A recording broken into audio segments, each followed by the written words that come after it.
I'm Janet Morana, Executive Director of Priests for Life. Welcome to Just Ask Janet.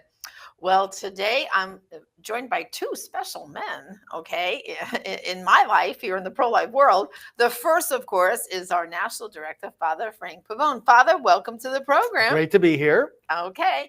And of course, the other wonderful person that we're having with us is a dear friend of mine and Father Pavone's. Nobody has thundered on the floor of the House more than this congressman. He's been a wonderful friend of Priests for Life, but a champion for the unborn and for the women. And we're so privileged that he could take the time out of the busy schedule, running to the floor to vote and all the crazy things that goes on there all the time up on Capitol Hill, because we're going to give you important information that you need to know to get involved immediately, because so much is at stake now with this appropriations bill. So welcome to the program, Congressman Chris Smith from New Jersey. Chris, welcome. Janet, so thank you so very much. And Father Pavone, Father Frank, great to see you again. And again, thank you for your tremendous work on behalf of the unborn and equally on behalf of their mothers. So Chris, just to let people understand, I know you were in a bitter fight there on the House to protect the Hyde and Helms amendments. Yes. Of course, you guys lost that battle, and now it's going to go over to the Senate. But just to give people the history of this Helms and Hyde, could you just give a snapshot? Because most people don't understand how this affects the appropriation and spending bills. They just hear the words about taxpayer money for abortion or not for abortion. But can we have a little lesson? Yeah, sure. Well, back in 1973, Senator Jesse Helms passed what's known as the Helms Amendment, and it said no direct funding for abortion overseas. Otherwise, we would be paying for abortion on demand in every country of the world. And as I think the polling shows that 77% of the people, and that is a very, very accurate poll by the Marist organization, are against funding abortions overseas. And yet we just lost in the U.S. House of Representatives the Helms Amendment. Now, I believe it's a temporary loss. We're hoping that the Senate will put it back in, and that means delaying this bill, eviscerating this bill called an appropriations bill. And then the Hyde Amendment in 1976, 3 years later, began a long journey of saying domestically we will not pay for abortions, whether it be in the Medicaid program or as other programs came online, like S-CHIP and other programs, that we would not pay for it there either.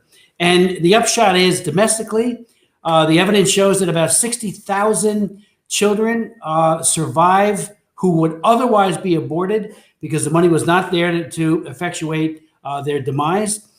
So all told, it's about 2.4 million or more people who are in this country living because the Hyde Amendment was in effect. Now, from Hyde, we passed a series of other amendments. I offered an amendment to say no funding under the Federal Employees Health Benefits Program, which ensures about 8 million or so federal employees and their dependents with health insurance.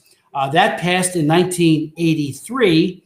That too was overturned last week by the House. The Bob Dornan Amendment on DC appropriations was also overturned. And so we are facing what I truly believe, Janet and Father Pavone, to be an existential threat to the unborn, not just on funding, but other bills that are pending.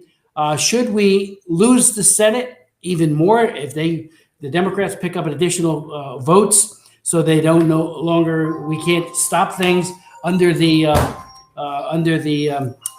filibuster. And the other point would be my phone went off, and I'm sorry for that interruption. Okay. But there are several bills that are pending right now. One of them is called the Women's Health Protection Act of 2021, introduced by Judy Chu of California. It has 188 co-sponsors, and that legislation would say not just that the Roe versus Wade is now the law of the land by statute, not by Supreme Court fiat, but that any limitation or requirement to provide abortion or to get an abortion, any limitation whatsoever, would be evisciated, would be gone. So that means informed consent, women's right to know laws, waiting periods, all of these amazing statutes that have been passed in the various states and to some extent by the federal government, but mostly in the states, would be gone. And we would have and conscience protection would also fall completely. And one thing that was in the appropriations bills last week, again, that there were 14 different amendments that were lost that have to be renewed each and every year, was the Weldon conscience protection. In other words, entities, Catholic hospitals, individuals, LPNs, nurses, and of course doctors, OBGYNs, would all be compelled to participate in abortion on threat of losing their job. This is coercion with the taxpayer. We're all paying for abortions if this becomes law, their side, the abortion side. And then the people in the field itself, healthcare practitioners, would all be coerced into participating in abortions with conscience protection nullified. So I look at it, Father, and both of you, as an existential threat to the unborn. And I can get into it further in terms of what's happening overseas and all the money, the billions of dollars that the abortion president, Joe Biden, will now focus on, empower the abortionists to do more damage to the unborn child in countries that are pro-life. And there are many pro-life countries in Africa, Latin America, and South America. All of them are at risk as well with this president and with this appropriations bill. So, Congressman Smith, when you think of this now, the Helms, the Hyde, and these other good amendments were in place. This was bipartisan. Like, they survived the 8 years of Clinton, the 8 years of Barack Obama. And when Biden was in the Senate, he voted to uphold the Hyde and the Helms and everything else, correct? So what people have to understand is we always had bipartisan support for this, correct? Oh, that's without a doubt. When I got elected back in 1980, there were about 80 or so pro-life Democrats who would join us on the Republican side and putting these bills and these amendments into law. As you mentioned, Janet, the president, then Senator Joe Biden, said that he voted in one constituent letter about 50 times to prohibit taxpayer funding for abortion. And he said we shouldn't be forcing all of us, those of us who are conscientious objectors, to pay for it. He has done a complete 180 degrees about face, and now he has become the abortion president, which is a tragedy beyond words.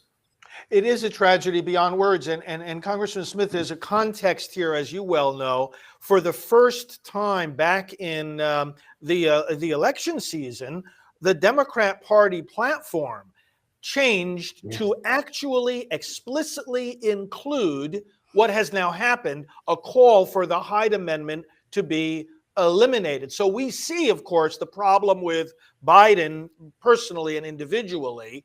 But really, isn't it? It's a problem with the stance that the whole party has taken. It has become, as the years have gone on, and as the platforms have successively been published, more and more radically pro-abortion than ever. And a lot of our viewers ask, well, why? Of what benefit is it to these Democrats that they be so in love with baby killing? Is it that the money, I mean, we know that the money that goes into the abortion industry flows then into their political campaigns. I mean, that's got to be a big motivation right there. But how do you answer the question that people ask, what is this obsession with abortion that the Democrat Party has?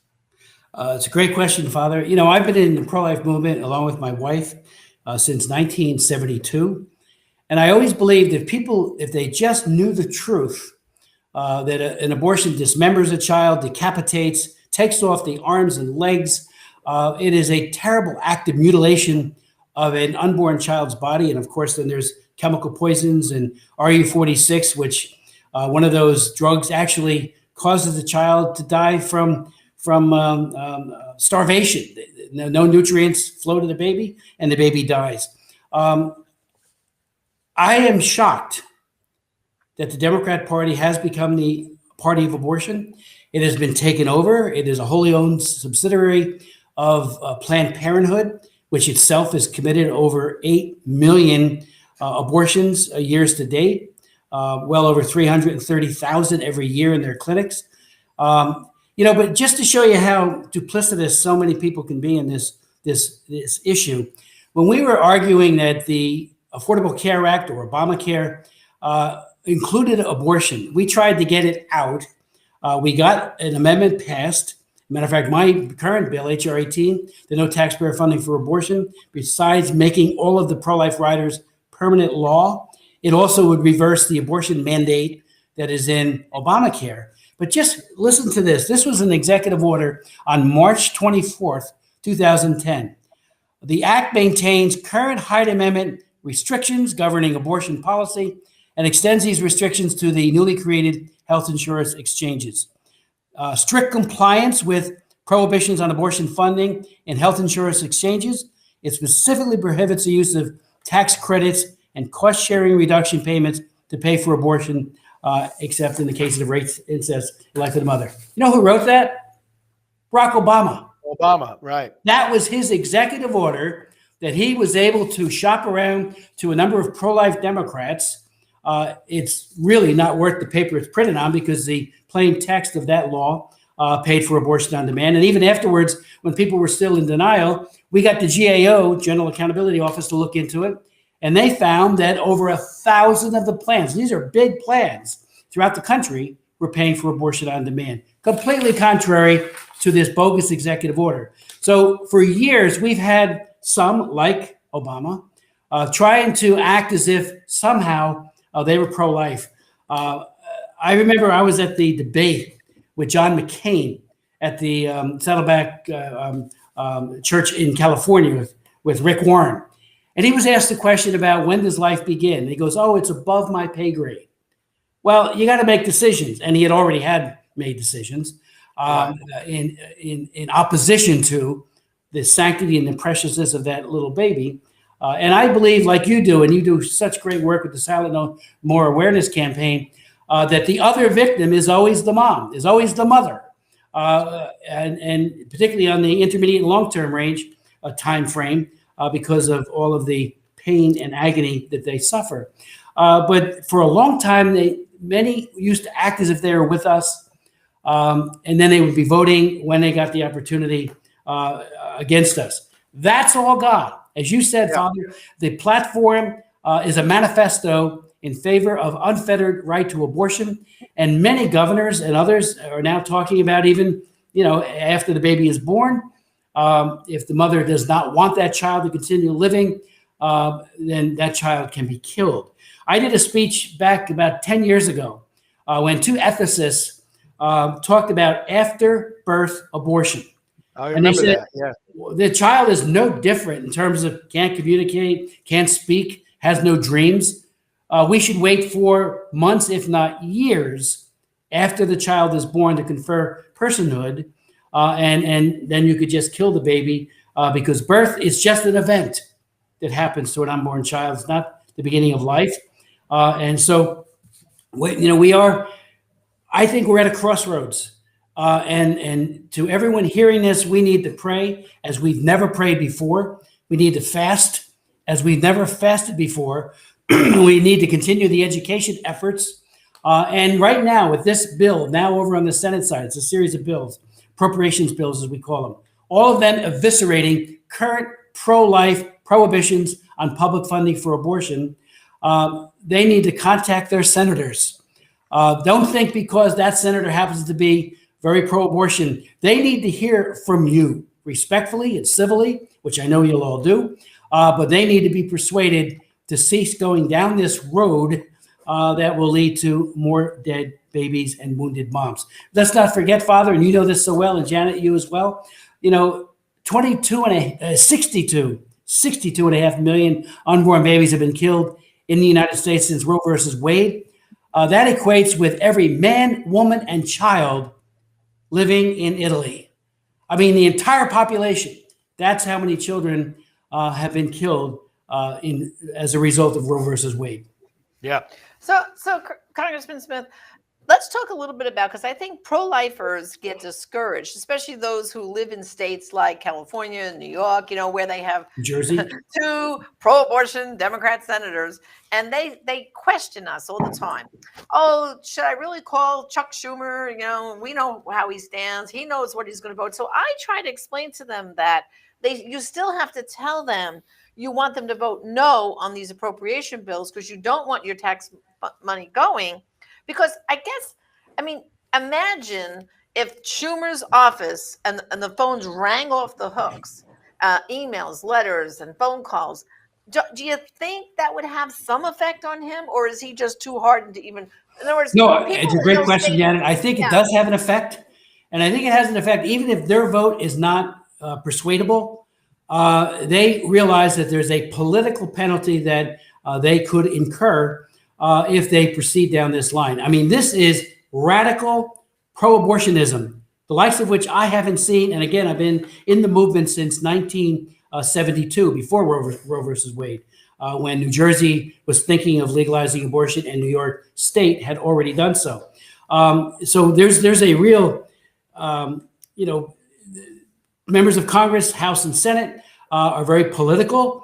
And if they realize that there was a groundswell of opposition to eviscerating the Hyde Amendment and all the other pro-life riders, as we call them, they ride on top of these appropriations bills, I think it could have a chilling effect.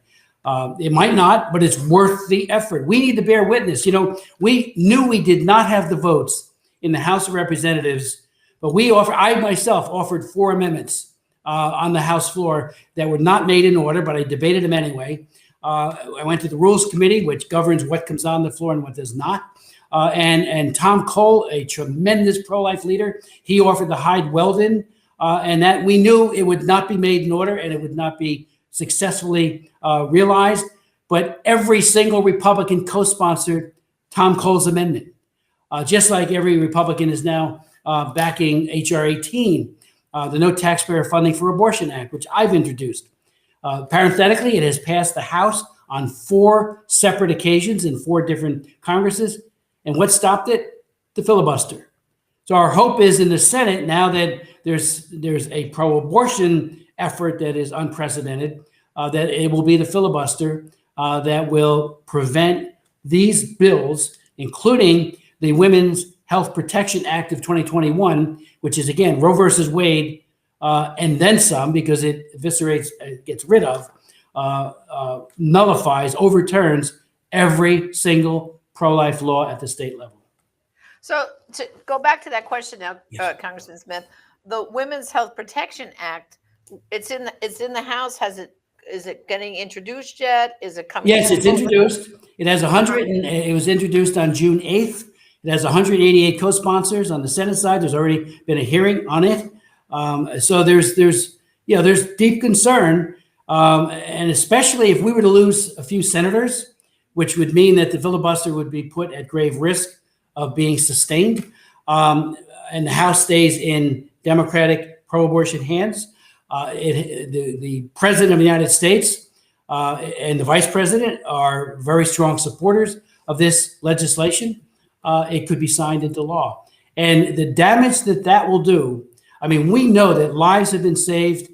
Parental notification, parental involvement statutes have been proven empirically. Michael New has done tremendous work in studies showing that the numbers of teenage abortions, minors abortions, drop significantly when there's parental involvement. All those laws are gone. Same with, like I said, conscience laws, informed consent. They word it in such a way that anyone can object on the abortion side, saying that those booklets and other things that informed consent often requires be given to a woman prior to that irreversible decision of abortion.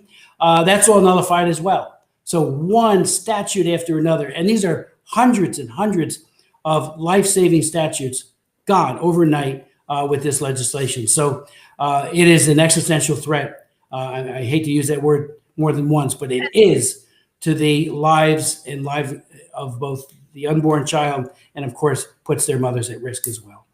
So how soon would Nancy Pelosi bring this bill to the House floor for a vote? Like, what's the timeline? That's a great question. I don't know. right now, their focus is to nullify all existing pro-life funding bans and conscience protections. This bill, which was introduced previously, matter of fact, when it was introduced in 2018, it had 218 Democratic co-sponsors. So you only need 217. You only need 218 to win. And there's no filibuster, as everybody knows, in the U.S. House. But in the Senate, that remains, a defense for the unborn. But it could be gone, if they pick up a few seats in the Senate, which is why we need to rally behind our senators that are up for re-election and be especially focused on some of those opportunity seats, which again, in a more political format, we could talk more about, but not here. So I'm hopeful that we will have a great midterm election, but it's going to take a lot of prayer and hard work for that to happen. So, Congressman Smith, you mentioned briefly your bill, and I want to focus a little light on that as well. You have been explaining that there are these many different riders on these appropriations bills. And what people need to understand is that every Congress, there are these multiple fights, right? These multiple battles, these multiple votes that have to try to preserve these pro-life protections, as they're called, protections on our tax money, and thereby protections on the babies and the moms and the families. But your bill simplifies this. No taxpayer funding for abortion. Explain how that would, in one piece of legislation, decide all these different appropriations battles. Thank you, Father. What it would do is H.R. 18. Again, I've introduced it every year for about 10 years. It's passed the House of Representatives 4 times after very, very difficult debates on the floor of the House, but it never got passed in the U.S. Senate. But what the legislation will do is take every single one of the pro-life riders that are annually renewed and make them permanent. It would also take abortion out of Obamacare, like we tried to do way back when Obamacare was being considered, notwithstanding this bogus executive order that was issued by Barack Obama. We wanted language that said, wherever you come down on the Obamacare legislation, let's make it abortion free. And H.R. 18, which is backed by my colleagues, the entire Republican leadership in the House, and Roger Wicker has introduced it on the Senate side. This legislation would make it permanent. And talking about permanent, one of the things that the state foreign ops bill does, not only does it provide a significant more monies to population control, matter of fact, it puts it up to 760 million, and it says not less than 760 million. It provides 70 million to the UN Population Fund. One of my first amendments back in 1983 was to say no funding to any organization that is complicit with forced abortion in China or anywhere else, and any kind of coercion with sterilization or with abortion. That led to the Kampkasten law. This legislation that passed last week by the Democrats completely guts the Kampkasten law and provides more than doubles the amount of money that's even put into the budget, and they're intent on sending it there. It also includes the gender equity and equality funding, $200 million. Last year, Ivanka Trump was pushing hard for that money. Unfortunately, the money got in there, and that will become command and control for promoting abortion all over the world, because it's a huge amount of money for lobbying. Even though that's prohibited, it's going to be done. It is being done by this administration. And then I can't stress this enough. Helms says name the country. We don't pay directly for abortion. What the Mexico City policy said, which was done by Ronald Reagan in 1984 at the UN population meeting that occurred in Mexico City, hence its name, that we won't support any organization that performs or promotes abortion. And that means that International Planned Parenthood, Marie Stopes International, and other organizations chose, rather than provide their family planning, they decided we're not going to agree to that, because if they spend one dime in the performance or promotion of abortion, they lose funding from the United States government. That is not only reversed in the appropriations for foreign ops that happened last week, and I had the amendment to reverse their reversal, and it never was made in order, but they make it permanent.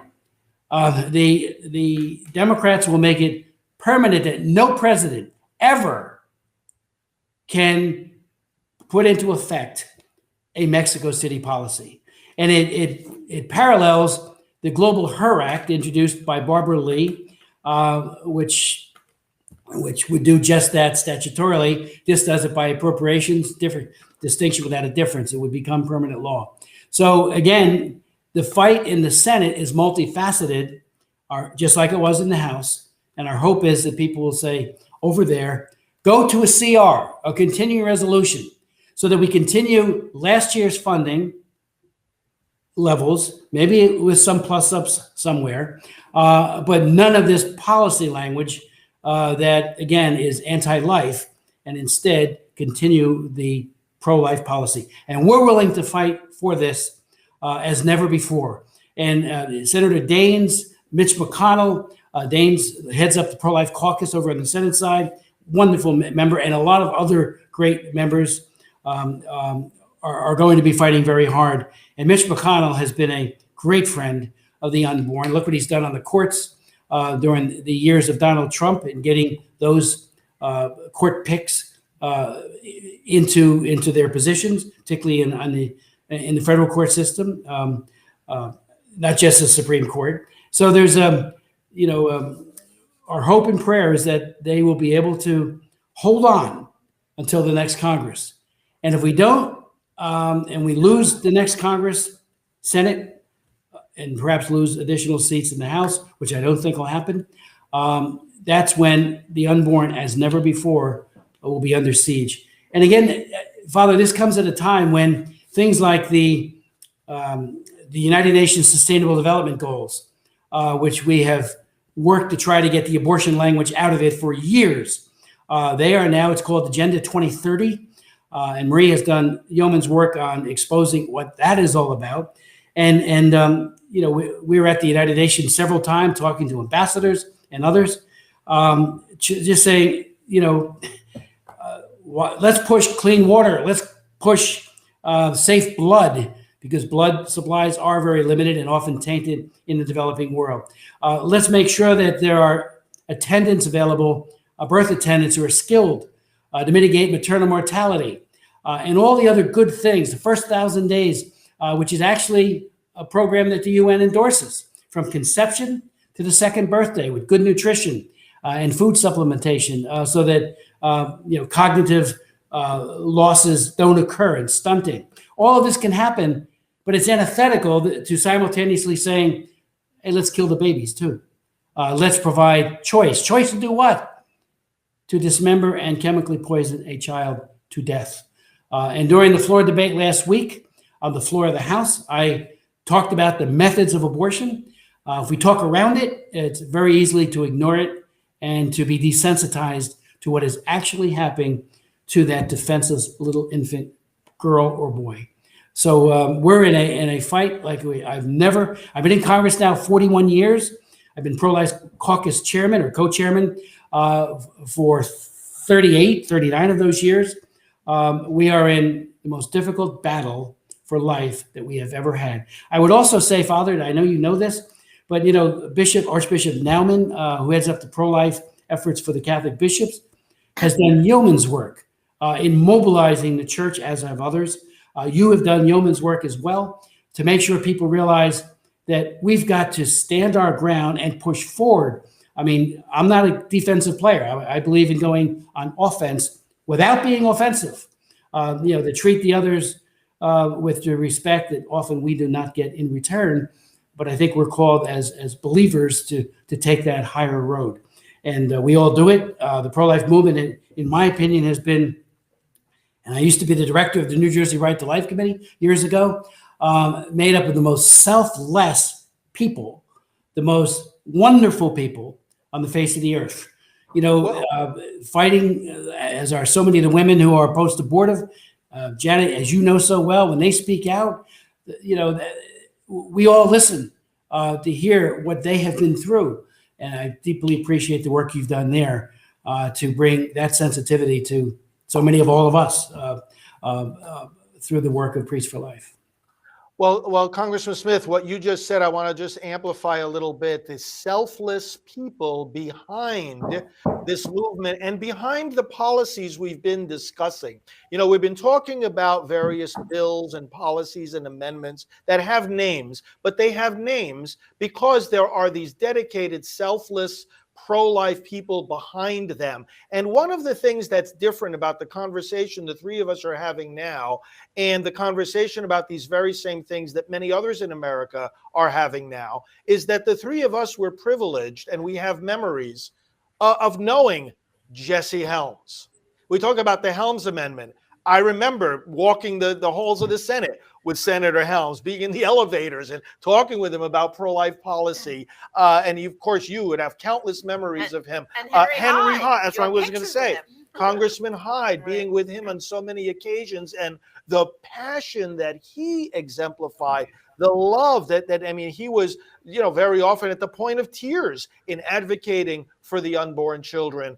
Congressman Dornan, his name came up, and of course yourself. I mean, your bill, your amendments. In fact, don't you hold one of the records of how many laws you've spearheaded over the years? How many has it been? Well, I'm actually second in the U.S. House, 48 public laws, and then a lot of others that were enacted by adding them to larger bills like appropriations bills. But Yes. among them are, cord blood stem cell research in 2005, which has saved many lives. We all worked as a team, the whole pro-life movement, to get that enacted.